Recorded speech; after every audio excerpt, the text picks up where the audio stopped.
Emily Torres never expected her life to shift on a Tuesday. She was just another name on the roster. Housekeeping Emily. Printed in small block letters on a fading plastic name tag. At 5 a.m., the alarm in her studio apartment in Queens shrieked like a wounded bird. She slapped the clock with a groggy hand, stared up at the cracked ceiling, and let out a breath that sounded more like surrender than relief. Same routine. Same chipped walls. Same coffee-stained uniform hanging on the door. The soft glow of a street lamp flickered through the blinds, throwing restless shadows across her walls. She'd named them once, those ghost-like stains in the paint. Her apartment was tiny, the kind you never really unpack in because a part of you knows you don't plan to stay. In the bathroom, the water was freezing. The hotline had died weeks ago, and the landlord wasn't answering her texts. She splashed her face anyway and muttered a quiet prayer in Spanish, her grandmother's words from a lifetime ago. Then she repeated them in English, soft and shaky. One day at a time, one step forward. By 6:30 a.m., Emily was walking through the back entrance of the Atoria Grand Hotel, a landmark in Manhattan's Upper East Side, known for its glittering chandeliers and guests who never made eye contact with the staff. She passed through security, nodded at the concierge without being noticed, and slipped into the elevator that always smelled faintly of lemons and power. 5th floor today. She cleaned quickly, silently. Rooms, hallways, sometimes the executive lounge if they were short-staffed. She kept her head down, her cart moving. That was the trick to surviving here. Be fast, be invisible, and above all, don't stand out. But Emily was never just a hotel cleaner. Hidden behind tired eyes and quiet movements was a degree in foreign languages from Hunter College. Top of her class, fluent in English, French, German, and Dutch. She had fallen in love with Dutch during her senior year, after a guest lecture by a visiting professor from Amsterdam. His name was Dr. Peter van Linden. He believed in her when few others did. Even after graduation, he mentored her online, helping her chase fluency when the world gave her every reason to quit. But life had other plans. Her mother's illness ate through everything: savings, time, hope. When she passed, Emily was left with only grief and debt. Housekeeping was the first job that said yes, so she took it. Quietly. Desperately. But she never stopped learning. Every evening after her shift, she took the Q line to the Brooklyn Public Library, logged into a battered computer, and practiced her Dutch with cracked headphones and frozen fingers. This morning felt no different. Until it did. She was wiping down the wall near the penthouse suite, humming softly to herself, when she heard footsteps, sharp, measured, confident. Out of habit, she lowered her gaze. 3 men in suits walked past. One of them slowed. He didn't belong to the crowd. Tall. Dark hair streaked with silver. Tailored navy suit, no tie. He moved like he owned the floor. Because he did. Ethan Morgan. The name alone carried weight. CEO of Morgan Lux Holdings. Billionaire. Visionary. Ghost. He rarely made public appearances, yet every employee knew his story. From foster care to real estate royalty. From nothing to everything. He was a perfectionist. A shadow in the hallway. A myth you hoped never noticed you because if he did, it usually wasn't good. She kept her eyes down. He barely glanced her way. Or so she thought. Later, during lunch, Emily sat alone in the staff break room near the courtyard, balancing a paper plate on her knees. Leftover rice and beans from the night before, warm in a cracked plastic Tupperware. Her phone buzzed with a message. A number she knew by heart. Peter van Linden, you passed. Call me when you can. Her heart jumped. Hands trembling, she called him immediately. As soon as he picked up, she blurted out in perfect Dutch. Did I really pass? Not just passed, Emily. You aced it. Professional fluency. It's official. Tears welled up in her eyes. She laughed. Choked on it, really, covering her mouth as the wave of joy washed over her. Years of 4 a.m. study sessions. Hours in library corners. All for this. She was still speaking Dutch, still smiling, when the door creaked open behind her. She turned and froze. Ethan Morgan was standing in the doorway. Alone.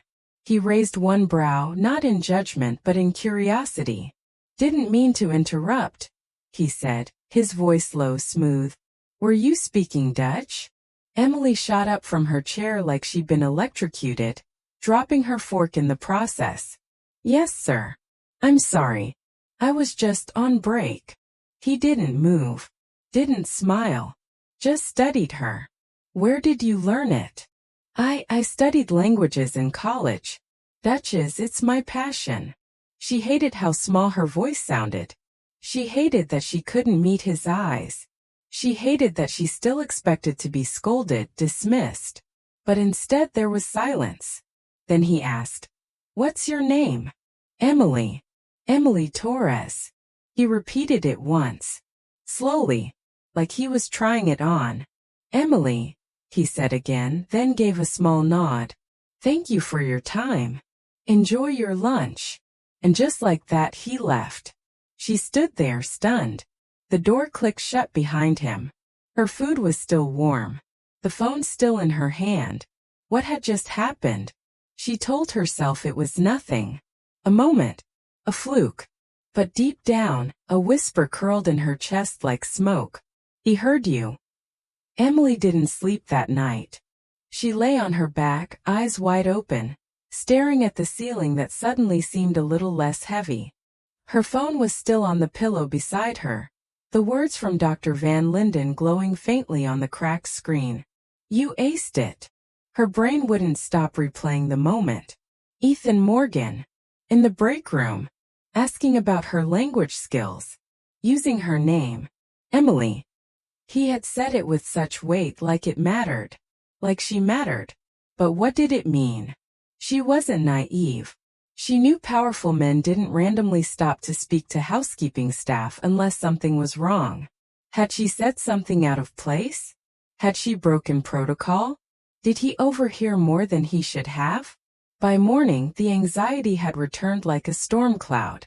She chose a fresh uniform, pulled her curls into a tight bun, and added lip balm for the first time in weeks. Not that anyone noticed, but still she felt different. Sharper. Like something had shifted. At 6:40 a.m., she punched in and headed to the 6th floor. Not her usual assignment. "Executive requested you specifically," her supervisor said, not even looking up from her clipboard. "Penthouse corridor. Be quick, be invisible." Emily blinked. "Me? Are you sure? You heard me." The elevator ride up felt like climbing toward some invisible test. The penthouse floor was silent, drenched in soft carpet and white marble. She could hear her own heartbeat echo in her ears. She rolled her cart to the end of the hall, gloves on, cloth ready. Then the door to penthouse 62 opened, and there he was. Ethan Morgan. Again. He wasn't in a suit this time. Dark gray sweater, black slacks, barefoot. Holding a steaming cup of coffee like it was his armor. He looked tired. Not disheveled, but real. Less CEO, more human. He looked at her. "You're early," he said. Emily straightened. "They told me to report here. Penthouse corridor." He nodded. "I requested you." She froze. "Sir. I had someone look into the security footage," he continued, as if talking about the weather. "You were speaking Dutch. And not the tourist version. You're fluent." Her cheeks flushed. "Yes. I've studied for years. My degree is in linguistics." "Why housekeeping?" The question hit like a gut punch. She swallowed. It was the only door open when the others closed. He studied her. Not rudely. Not like she was a puzzle, but like she might have an answer he'd been looking for. "I run a division in Amsterdam," he said, sipping his coffee. "We're launching a new cultural initiative. Language education for underserved communities. I need someone bilingual. Passionate. Ground level." Emily's breath caught. "You're offering me a job?" He didn't smile. But there was something warmer in his eyes now. I'm offering you a chance to prove yourself, he said. Not in a year. Not with 10 interviews. Right now. Emily's mouth went dry. What would I be doing? Start by shadowing one of my senior assistants. Learn the structure. Then help translate community materials. Prepare presentations. Possibly relocate. If you're serious. Relocate? The word was like a sudden beam of light through the clouds. Amsterdam. A new life. A second chance. She thought of her mother, her long hours of caregiving, her whispered prayers that Emily would go further. I'm serious, she said finally. Completely. Ethan nodded once. Then be ready tomorrow. Dress like you belong in the executive wing. Leave the cart behind. And just like that, he turned and went back into the suite, door shutting softly behind him. Emily stood frozen in place, her heart hammering against her ribs like it might break through. 1 minute she was wiping windows. The next, she was stepping into an entirely different future. She looked down at her gloves, then up at the penthouse hallway lined with gold trim and crown molding. For the first time in a long while, she didn't feel invisible. She felt seen. Emily spent the next 24 hours in a fog of disbelief and adrenaline. She barely told anyone.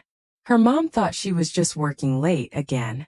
She didn't want to explain something that might disappear overnight, like a dream that dissolves when the sun rises. But in the privacy of her small bedroom, she pulled out her only blazer, cleaned her scuffed flats, and watched videos on business etiquette like her life depended on it. Because it did. By 8 a.m. sharp, she was at Morgan Enterprises' top floor again. This time without the cleaning cart, wearing confidence like a borrowed coat. It didn't quite fit yet, but she wore it anyway. Ethan's assistant, a tall, sharp-boned woman named Helena, greeted her with a glance that could have sliced glass. You're the girl, she said. Emily stood taller. Yes. Helena didn't offer a smile. Just handed her a tablet. This is today's schedule. You'll sit in on the 8:30 meeting. Don't speak unless spoken to. Take notes, don't lose them. Don't touch anything on Mr. Morgan's desk. And don't get too comfortable. Emily took the tablet. Understood. Helena paused, looking her up and down. Just so you know, no one gets here the way you did. People wait years for a seat in that room. You skipped the line. I didn't ask to skip anything, Emily said steady. I just showed up. That earned a faint smirk from Helena. We'll see how long you last. The boardroom was glass and chrome, all angles and cold beauty. The kind of place where voices echoed with power. Ethan was already inside, speaking low with 2 senior VPs. He barely acknowledged Emily when she entered, but she caught the slightest shift in his expression. He remembered. She sat in the corner, back straight, fingers tight around the tablet. The meeting started. Budgets. Partnerships. Deadlines. Half the words flew over her head, but she listened harder. Took notes with precision. When someone asked about the new Dutch outreach project, Ethan turned slightly toward her. This is Emily Tran, he said, as casually as if she'd always belonged. She'll be assisting the team on that initiative. No one challenged him. No one dared. But there were looks, subtle, sharp, disbelieving.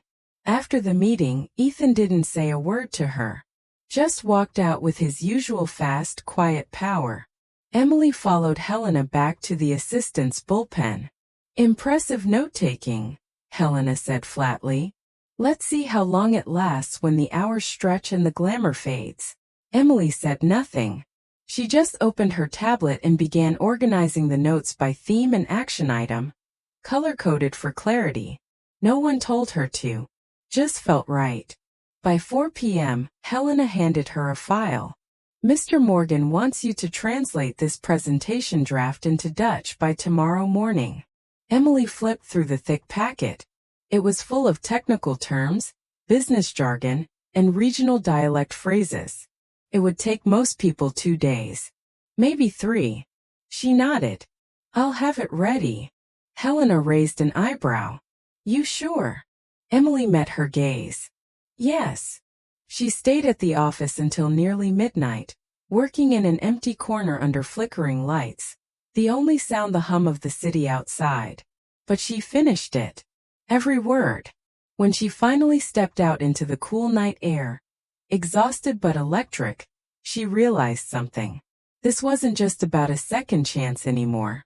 This was about earning it. And if she was going to survive in Ethan Morgan's world, she'd have to learn fast and never stop moving. Because in a place like this, you don't just arrive. You fight to stay. The next morning, Emily arrived at the office before sunrise. The building was quiet, bathed in the cold blue of early light. The only sound was the steady tick of her heels on polished marble. She took the elevator alone, watching her reflection in the mirror-like walls. You don't belong here, the voice in her head whispered. But she stood a little straighter. When the elevator opened to the executive floor, Ethan was already in his office. Tie loosened, sleeves rolled, staring out the floor-to-ceiling window as if waiting for the city to explain itself. Emily knocked lightly. He didn't turn. Did you finish it? She stepped in, slid the translated presentation onto his desk. Every slide. I triple-checked the regional phrasing in section 4. Dutch Flemish reads differently in business tone. That got his attention. He turned, picked up the stack, flipped through it. His eyes moved fast. After a moment he looked at her. You speak 5 languages, he said. 6 if you count broken French. And you were cleaning toilets last week? She smiled faintly. Life's not always linear. Ethan stared at her like she was a puzzle he couldn't quite solve. Why didn't you apply to work here the usual way? I did, she said. 4 times. No one called back. A beat of silence. Then he chuckled just once under his breath. Typical. Is this a test? She asked suddenly. All of this? Am I supposed to impress you until I fail? He stepped closer, leaning slightly against the edge of his desk. Would it matter? Emily didn't blink. Yes. He studied her, then walked to the window again. When I was 12, he said, my father brought me into this building for the first time. Made me sit in a boardroom for 6 hours while he closed a deal worth $50 million. Emily stayed silent. He told me afterward, if you want to be at the table, learn to survive the silence. Ethan turned back. I see something in you, Emily. And that's not something I say lightly. But this place eats people alive. Intelligence isn't enough. Talent isn't enough. She tilted her head. What is? He didn't answer. Just gave her a look that said, if you don't know, you'll never make it. Then he handed her another folder. Today you're coming with me to a client pitch. Wear something sharp. You'll speak for 10 minutes. Your perspective on Gen Z spending psychology. Her throat caught. 10 minutes. Convince them we're still ahead of the curve. They're pulling back on our contract. I want them locked in for another year.